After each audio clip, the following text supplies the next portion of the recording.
यह दुनिया की रीत है। एक दिन की बात है, आशी सुबह पार्क में टहलते हुए जा रही थी। तभी उसे एक रोती हुई बच्ची मिली। आशी ने उससे रोने का कारण पूछा तो लड़की ने बताया कि वह जिस गुड़िया से खेल रही थी वह इसी पार्क में कहीं खो गई है।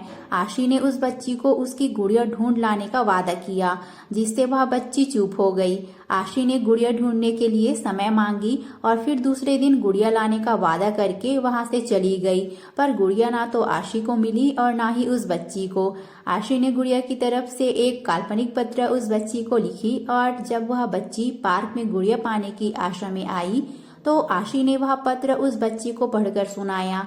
पत्र इस प्रकार था, कृपया रोना मत, मैं समय समय पर उस गुड़िया के बारे में तुम्हें लिखती रहूंगी, बस तुम रोना मत। अब आशी रोज उस खोई हुई गुड़िया की तरफ से काल्पनिक पत्र लिखने लगी और लगभग रोज ही उस बच्ची को पढ़कर सुनाती, जो कि यात्रा का काल्पनिक वर्णन हुआ करता था।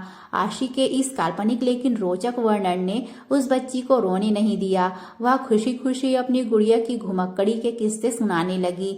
अब वह खुश रहने लगी। एक दिन जब काफी कहानियां हो गई तो आशी ने एक दूसरी गुड़िया उस बच्ची को लाकर दी। जाहिर है वह गुड़िया बदली हुई थी।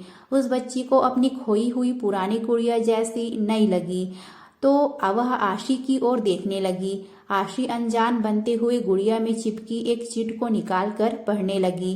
उसमें लिखा हुआ था, यह मैं ही हूँ, तुम्हारी वाली गुड़िया जो पार्क में खो गई थी। दुनिया भर की लंबी यात्रा की वजह से मैं थोड़ी बदल गई हूँ। बच्ची को इस गुड़िया और आशी पर विश्वास हो गया। वह गुड़िया लेकर घर चली गई। वर्षों बाद जब वह बच्ची बड़ी हो गई तो एक दिन वह अपनी अलमारी में कुछ ढूंढ रही थी तो उसका ध्यान उसी गुड़िया पर गया जो आशी ने उसे दी थी। बचपन की बातें याद करके वह हंसने लगी। उसे सब समझ आ चुका था कि आशी ने कैसे उसका मन रखा। उसे उस गुड़िया पर फिर प्यार आने लगा। वह उसे बड़े गौर से देखने लगी। तभी उसकी नजर गुड़िया की फ्रॉक की आस्तीन में छुपे एक छोटे से पत्र पे गई।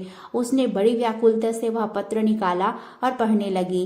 पत्र में संक्षेप में यह लिखा हुआ था, हर वह चीज जिससे तुम प्यार करती हो कभी न कभी तुमसे खो जाएगी और जो तुम्हारे पास होगी वही तुम्हारे लिए सच्चे रूप में बनी होगी। रूप भले ही भिन्न हो पर प्यार एकदम सच्चा होगा।